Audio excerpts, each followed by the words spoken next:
इसमें क्यों नहीं चल रहा लेक्चर? वो अच्छा वो बंद हुआ हुआ है ना, स्कैन करना स्कैन होता है। बारे में, ठीक है। तो सेल मेम्ब्रेन हमने थोड़ा सा डिस्कस किया था। तो सेल मेम्ब्रेन में हमने ये पढ़ा था कि जितने भी सेल्स होते हैं उनको एक मेम्ब्रेन ने, एक लेयर ने सराउंड किया हुआ होता है, जिसको हम सेल मेम्ब्रेन कहते हैं। सही है। एक तरह से सेल मेम्ब्रेन एक बाउंड्री का काम कर रही होती है, जो सेल को एक तरह से प्रोटेक्ट कर रही है, उसको शेप दे रही है, पर्टिकुलर उसका शेप और साइज मेंटेन कर रही है। सही है। और जो सेल का इंटरनल जितना भी कंटेंट है, ठीक है, न्यूक्लियस हो गया, साइटोप्लाज्म हो गए, बाकी सारे ऑर्गेनेल्स हो गए, तो उनको बाहर के जो एक्सटर्नल एनवायरनमेंट है उससे सेपरेट कर रहा है। क्या चीज सेपरेट करिए बेटा? सेल मेम्ब्रेन सेपरेट करिए। ठीक है। सेल मेम्ब्रेन का दूसरा नाम हम इसको प्लाज्मा मेम्ब्रेन भी कहते हैं। सही है। और इसका काम क्या है? इसका काम, इसका एक फंक्शन नहीं है, ठीक है, इसके काफी सारे फंक्शन है। तो उनमें से एक दो फंक्शन तो मैंने आपको अभी बताया, इसको शेप मेंटेन करना, साइज, शेप, प्रोटेक्शन, ठीक है, एज अ बाउंड्री एक्ट करना। और इसमें एक और चीज क्या बताई हुई कि ये it allows the cell to take up and retain certain substances. ठीक है। Cell is involved in the process of exchange, ठीक है, ट्रांसपोर्ट हो गया, एक्सचेंज हो गया, which is necessary for maintenance of the cell. आप कह सकते हो it is necessary for the stability of the cell. ठीक है। एक्सचेंज जब तक नहीं होगा, ट्रांसपोर्ट नहीं होगा, तो cell will not be able to gain substances and to pass out the substances. ठीक है। तो इसीलिए जो सेल मेम्ब्रेन है उसका काम क्या हो गया? उसका काम ये हो गया कि वो सेल को, सेल की जो बेसिकली ट्रांसपोर्ट या एक्सचेंज का काम है वो भी ये कर रहा होता है। ठीक है। अच्छा, अब सेल मेम्ब्रेन का जो स्ट्रक्चर है वो कैसा होता है? सेल मेम्ब्रेन, लास्ट क्लास में मैंने आपको बताया था कि फॉस्फोलिपिड बाइलेयर होती है। ठीक है। और फॉस्फोलिपिड बाइलेयर के बारे में हमने थोड़ा सा पढ़ा था कि ये क्या होती है। ठीक है। तो कोई मुझे थोड़ा बहुत बताएगा कि हमने लास्ट क्लास में इसको थोड़ा सा डिस्कस किया था तो क्या बात हुई थी?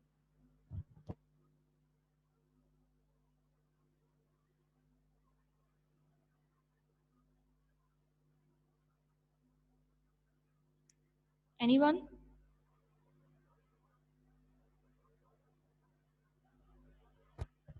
किसी को भी याद नहीं है? फॉस्फोबाइलिपिड लेयर। ठीक है। इसका मतलब क्या होता है बच्चे? मिस 2 लेयर वाली शायद।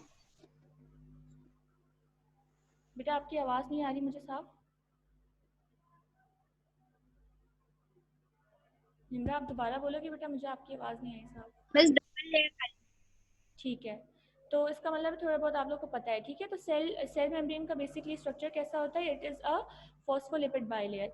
अब इसका थोड़ा सा हम डिटेल में डिस्कस कर लेते हैं कि ये होता क्या है। ठीक है। तो जितनी भी अब इसमें क्या लिखा है बेटा? All the biological membranes have the same basic molecular organisation.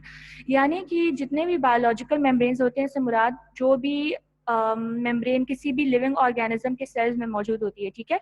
तो उसकी बात की जा रही है कि सबका जो ऑर्गेनाइजेशन, बेसिक मॉलिक्यूलर ऑर्गेनाइजेशन है, वो सबका सेम होता है। ठीक है। लेकिन उसमें कुछ जाहिर बात है, कुछ एडिशनल चीज़ें होती हैं, कुछ एडिशनल उसके अंदर आप कह सकते हो कि और भी चीज़ें मौजूद होती हैं। ठीक है। Which actually makes that particular thing a kind of, it differentiates it. ठीक है। और इसको थोड़ा सा डिफरेंट बना देती है because of the addition of some other substances. जैसे कि यहाँ पर है कि बेसिक मॉलिक्यूलर ऑर्गेनाइजेशन सिमिलर है बाकी सारे मेम्ब्रेन्स जो बायोलॉजिकल होती है, but what special thing is present in the cell membrane, that is phospholipid. They consist of a double layer of lipid bilayer of phospholipids interspersed with proteins. अब phospholipid basically क्या होता है बेटा? मैं आपको थोड़ा सा एनोटेट करके बताती हूँ कि ये क्या होती है। फॉस्फोलिपिड में ऐसा होगा बेटा कि ये राउंडेड स्ट्रक्चर होगा। ठीक है। और ये एक बहुत लंबा सा टेल जैसा स्ट्रक्चर होगा। ठीक है। तो दिस इज आपका फॉस्फोलिपिड बेसिकली। ठीक है। ये क्या चीज़ है? ये फॉस्फोलिपिड है। अब इसमें होता क्या है बेसिकली बेटा कि जो आपके पास ये फॉस्फोलिपिड है, ये 2 लेयर्स की फॉर्म में होते हैं। जैसे ये एक है, ठीक है, ऊपर ऐसा होगा और नीचे की साइड में एक और ऐसी ही आपके पास लेयर मौजूद होगी। जैसे मैं यहाँ थोड़ा सा बनाकर आपको बता देती हूँ। अब ये थोड़ा बहुत हिल रहा है बट आप समझ जाना। ठीक है। इस तरह की बाइलिपिड लेयर होती है। ठीक है। बाई का मतलब 2 होता है, एक लेयर ये हो गई, दूसरी लेयर ये हो गई। सही हो गया। अब यहाँ पे इसको थोड़ा सा मैंने रफली बनाया है। ये होते हैं, ऐसे नहीं है, ये साइड इस चीज़ को फेस कर रही होती है। ठीक है। Let me erase this. ठीक है। रुको एक सेकेंड। ये ऐसे होती है। ये डायग्राम थोड़ी सी अभी गलत बन गई थी। ठीक है। Just try to understand. अगर आपके पास बुक है तो उसमें से देख लो कि इस तरह की लेयर होती है, एक लेयर ये हो गई, ठीक है, और एक ये लेयर हो गई, सही हो गया। ये क्या चीज़ है बेटा, ये आपके पास फॉस्फोलिपिड बाइलेयर हो गई, ठीक है। ये बेसिक स्ट्रक्चर होता है फॉस्फोलिपिड बाइलेयर का, और ये आपका बेसिक स्केलेटन बना रही होती है सेल मेम्ब्रेन का। तो ये चीज़ ब्लैंक्स में भी अक्सर पूछते हैं, तो आपको पता होना चाहिए कि phospholipid bilayer is the keyword, ठीक है। तो डबल लेयर है और फॉस्फोलिपिड की लेयर है। इंटरस्पर्स विद प्रोटीन्स का मतलब ये कि इसके बीच में प्रोटीन्स स्प्रेड हुए होंगे, या जगह मतलब थोड़े थोड़े स्पेस के बाद यहाँ पे प्रोटीन्स मौजूद होंगे, ठीक है। तो क्या बेसिक स्ट्रक्चर है, बाइलेयर है किसकी, फॉस्फोलिपिड की, और उन फॉस्फोलिपिड्स में कहीं कहीं बीच में थोड़े बहुत प्रोटीन्स भी मौजूद हैं, ठीक है। The phospholipid molecules in the plasma membrane. अच्छा, तुम लोगों को कोई भी सवाल हो तो जो है ना हैंड रेज कर लेना, फिर मैं आप लोगों को अनम्यूट कर दूंगी, ठीक। बीच में कहीं भी अगर कोई तुम लोगों को कंफ्यूजन हो तो। The phospholipid molecules in the plasma membrane are arranged in two parallel layers. ठीक है, दो लेयर्स हैं और वो दोनों आपस में पैरेलल हैं। आपने अभी मैंने जो बनाया था उसको देखा, आपके पास अगर बुक है तो आप उसमें भी देख सकते हो कि ये बाइलेयर जो है ये पैरेलल दो लेयर्स हैं, ठीक है। Their non polar hydrophobic ends face each other, ठीक है। अब नॉन पोलर का मतलब क्या होता है पता है आप लोगों को, केमिस्ट्री में पढ़ा है आप लोगों ने 9th क्लास में, what is non polar, what is polar. Concept है कि पोलर नॉन पोलर क्या होता है।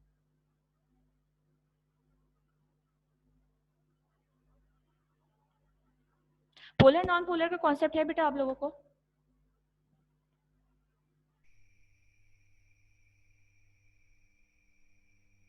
नहीं पता पोलर नॉन पोलर क्या होता है, ठीक है। तो नॉन पोलर का मतलब क्या होता है बेटा, नॉन जैसे एक लफ्ज है पोलर, ठीक है, दूसरा है नॉन पोलर। पोलर का मतलब होता है कोई भी ऐसी चीज जिसमें कोई दो मुख्तलिफ किस्म के चार्जेस पाए जाते हों, ठीक है। पोलर का मतलब होता है जिसमें कोई दो मुख्तलिफ किस्म के चार्ज पाए जाते हों और ऑपोजिट चार्जेस हो, ठीक है, तो वो पोलर हो जाते हैं कि उसमें एक चार्ज क्रिएट हो जाता है। नॉन पोलर का मतलब क्या हो गया कि वो सिमिलर चार्जेस, दो अगर सिमिलर चार्जेस मौजूद है तो उसको हम नॉन पोलर कहते हैं। सपोज करो कि पॉजिटिव है, ठीक है, और नेगेटिव है, सही है, पॉजिटिव प्लस और माइनस, ये प्लस है और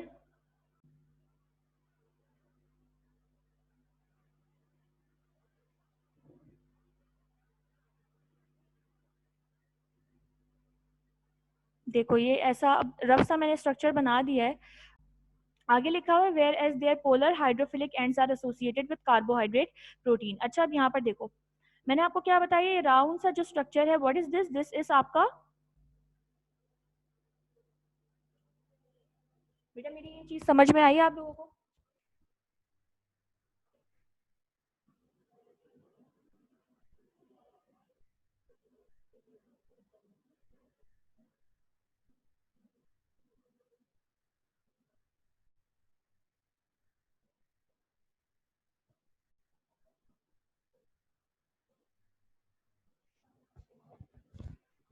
सबको क्लियर है ये, किसी को कुछ नहीं पूछना।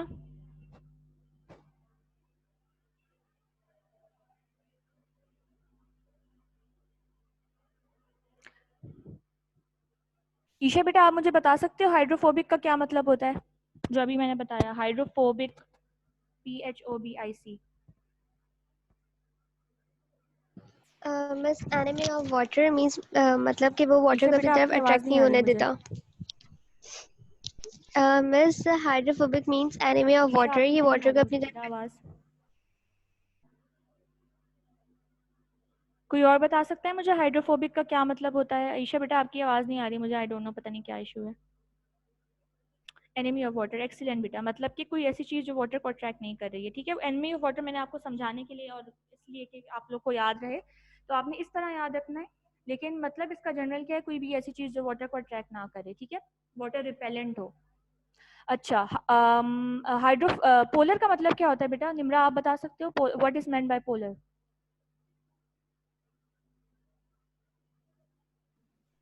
मीन्स जिसमें अलग अलग चार्जेस हों।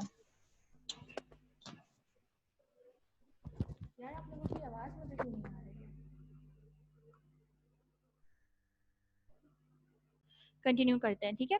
Plasma membrane also contain several lipids like cholesterol, ठीक है। अच्छा, फॉस्फोलिपिड की तो हमने बात कर ली। इसके अलावा प्लाज्मा मेम्ब्रेन का जो मतलब लिपिड की खास टाइप है जो प्लाज्मा मेम्ब्रेन में बहुत ज़्यादा तादाद में पाई जाती है, वो है कोलेस्ट्रॉल।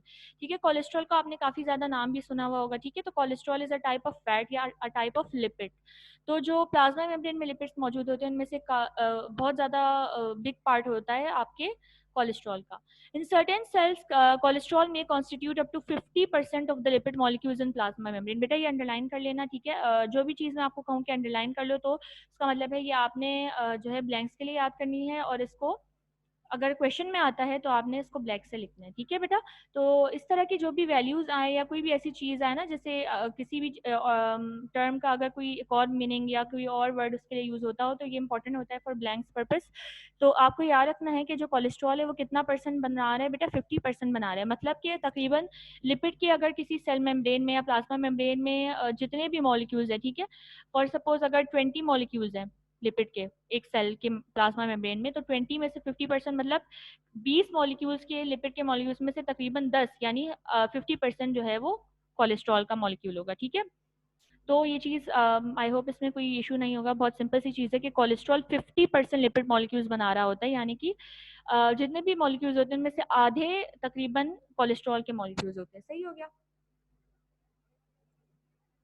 अच्छा, अब हम आ जाते हैं बेटा, एक टॉपिक है आपका सेल मेम्ब्रेन से का बेसिक स्ट्रक्चर हमने पढ़ लिया कि सेल मेम्ब्रेन का बेसिक क्या होता है structure.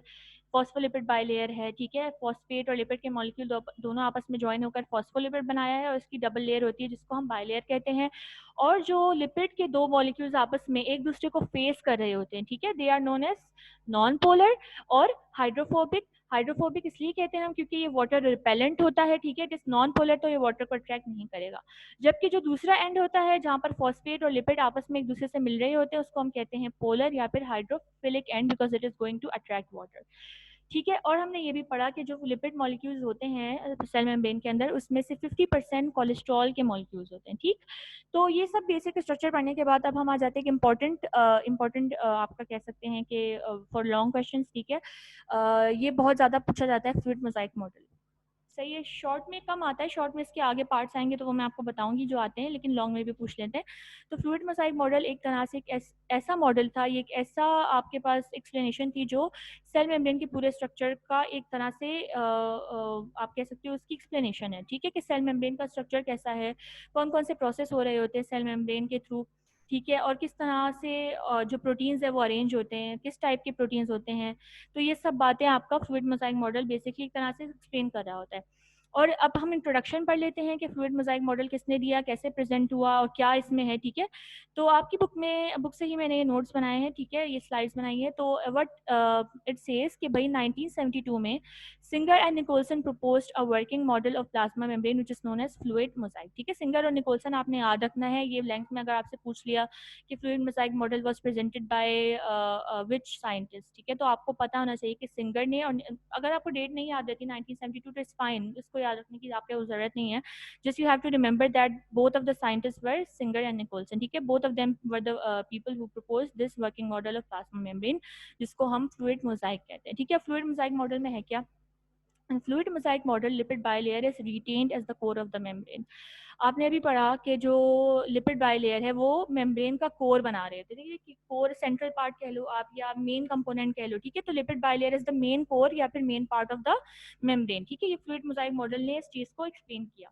These lipid molecules are present in a fluid state। ठीक है, ये फ्लूइड स्टेट की फॉर्म में मौजूद होते हैं। ऑब्वियसली क्या कहते हैं, इतना कोई फ्लूइड नहीं होता कि वो बिल्कुल अपनी स्ट्रक्चर को ही सस्टेन ना कर सके, लेकिन थोड़ा बहुत फ्लूइडिश इसका जो है वो स्ट्रक्चर स्टेट होती है। Capable of rotating and moving laterally with in the membrane.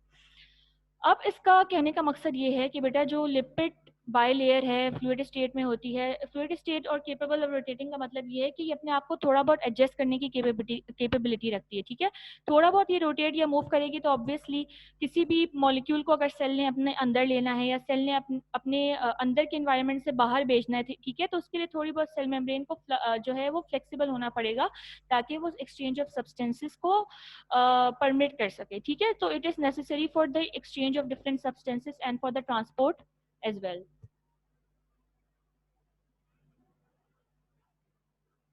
ठीक है, तो ये बेसिकली आपका पूरा इंट्रोडक्शन हो गया कि सेल मेम्ब्रेन की जो ये थ्योरी है, cell fluid mosaic model, what it actually contains. अब हम इसके थोड़ी सी एक्सप्लेनेशन पे आ जाते हैं। ठीक है कि अच्छा बेटा, कोई सवाल है किसी को?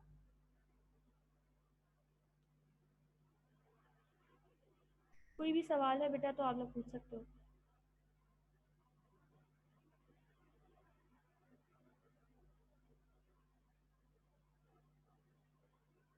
ठीक है, एक्सप्लेनेशन पे आ जाते हैं अब। The structure and arrangement of membrane proteins in the fluid mosaic models are like icebergs in the sea. अच्छा, आप लोगों ने अगर कोई एक मूवी आती थी बच्चों की, आइस आइस एज शायद उसका नाम था, मुझे सही से याद नहीं है, तो उसमें आपने देखा होगा बेटा कि उसमें जो जब वो समंदर का एरिया दिखा रहे होते हैं, ठीक है, जो बर्फानी इलाके दिखा रहे होते हैं, उसमें आपने देखा होगा कि जो सी होता है, उस सी के ऊपर पूरी बर्फ जो है इस तरह से ढकी हुई नहीं होती, बल्कि उसके छोटे छोटे टुकड़े जो है फ्लोट कर रहे होते हैं। समझ रहे हो आप? थोड़ा सा इमेजिन करने की कोशिश करो मैं क्या बताना चाह रही हूँ। कि पानी होता है, ठीक है, सी का पानी या ओशन का पानी है, उसमें छोटे छोटे आइसबर्ग्स फ्लोट कर रहे होते हैं, मूव कर रहे होते हैं, ठीक है, थोड़े थोड़े डिस्टेंस पे पानी है, फिर आइसबर्ग है, फिर पानी है, फिर आइसबर्ग है। ऐसा लग रहा होता है जैसे वो जो है वो क्या कहते हैं आप, छोटे छोटे आइस के टुकड़े जो है वो फ्लोट करें सी के ऊपर, ठीक है। इसी तरीके से फ्लूइड मोज़ाइक मॉडल ने ये एक्सप्लेन किया कि जो वो होता है ना बेटा, आपके पास सेल मेम्ब्रेन होता है, सेल मेम्ब्रेन का स्ट्रक्चर भी इसी तरीके से होता है कि इसमें जो सेल मेम्ब्रेन को आप सपोज कर लो कि वो पूरा ओशन है या सी है, जो पानी सी में होता है, ठीक है। और आप सपोज कर लो कि जो प्रोटीन होते हैं ना बेटा सेल मेम्ब्रेन के अंदर, जो अभी हमने पढ़ा कि इसके अंदर कार्बोहाइड्रेट प्रोटीन भी होते हैं, ठीक है, तो जो प्रोटीन्स है उसको आप सपोज कर लो कि वो आइसबर्ग की तरह होते हैं, यानी कि वो पूरे सेल के अंदर इस तरह से सेल मेम्ब्रेन की सरफेस पे फ्लोट कर रहे होते हैं, जिस तरह सी के अंदर, सी के ऊपर, जो सरफेस के ऊपर जो छोटे छोटे आइस के टुकड़े आइसबर्ग्स मूव कर रहे होते हैं, ठीक है। If you guys can imagine what I am trying to say, कि जैसे सी के ऊपर छोटे छोटे आइसबर्ग्स फ्लोट कर रहे होते हैं, ठीक है, छोटे छोटे आइस की स्ट्रक्चर्स मूव कर रहे होते हैं, उसी तरीके से सी को आप सपोज कर लो सेल मेम्ब्रेन, और आइसबर्ग को आप सपोज कर लो जो सेल मेम्ब्रेन में प्रोटीन्स होते हैं, ठीक है। तो इसी तरीके से प्रोटीन भी आइसबर्ग की तरह उस सेल मेम्ब्रेन के अंदर, जो जिसको आप सी सपोज करें, उसके अंदर मूव कर रहे होते हैं, फ्लोट कर रहे होते हैं। The proteins occur as mosaic of discontinuous particles that penetrate deeply into and even completely through the lipid sheet. अच्छा, अब यहाँ पर ये बताया हुआ है कि जो प्रोटीन्स हैं, कुछ प्रोटीन्स ऐसे होते हैं जो बिल्कुल ऊपर की तरफ मौजूद होते हैं, ठीक है, सिर्फ ऊपर वाली ऊपर की सरफेस के ऊपर मौजूद होते हैं, जबकि कुछ प्रोटीन्स ऐसे होते हैं जो प्लाज्मा मेम्ब्रेन या सेल मेम्ब्रेन जिस पॉइंट से स्टार्ट हो रही है, उस पॉइंट से लेकर उसके एंड तक पूरा कंटिन्यू करके जा रहे होते हैं, ठीक है। जो बड़े प्रोटीन्स होते हैं ऑब्वियसली वो स्टार्ट से लेकर एंड तक पूरा जो है वो उसको कवर कर रहे होंगे, ठीक है, स्टार्टिंग पॉइंट से लेकर एंड पॉइंट तक एक्सटेंड कर रहे होते हैं कुछ प्रोटीन्स। और कुछ प्रोटीन ऐसे होते हैं जो सिर्फ और सिर्फ सरफेस पे मौजूद होते हैं, floating just like an iceberg, ठीक हो गया। तो प्रोटीन ऐसा नहीं होता कि सिर्फ और सिर्फ सरफेस पे मौजूद हो, कुछ ऐसे भी होते हैं जो पूरा पेनिट्रेट कर रहे होते हैं डीपली, और कुछ होते हैं जो सिर्फ और सिर्फ ऊपर की सरफेस पे मौजूद होते हैं, ठीक हो गया। तो components of plasma membrane are mobile, again mobile का मतलब कोई भी चीज़ जो मूव कर सके, ठीक है, तो थोड़े से ये फ्लेक्सिबल होते हैं इसलिए कि ताकि ये exchange of the different substances को अलाउ कर सके। यहाँ तक बेटा सब क्लियर है? अगर कोई क्वेरी है, कोई सवाल है तो आप लोग चैट बॉक्स में टाइप करो। अब तक हमने जो भी पढ़ा, इसमें पढ़ा और इससे पहले वाली जो स्लाइड थी उसमें पढ़ा, उससे रिलेटेड कोई क्वेश्चन है किसी को? इसमें कोई सवाल है? कुछ है पूछने वाला तो बेटा जल्दी से पूछो।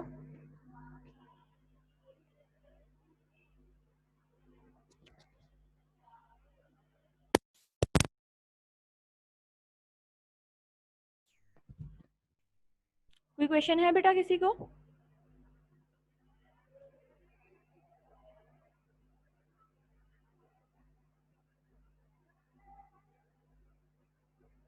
ठीक है, नहीं मिस खत्म होने वाली है, मैं कर देती हूँ एंड। मिस एक सेकेंड रुकिएगा। अच्छा बेटा, मैं क्लास फिर एंड करी हूँ, अगर आप लोगों को कोई सवाल नहीं है तो फिर इंशाल्लाह कल नेक्स्ट क्लास में मुलाकात होती है।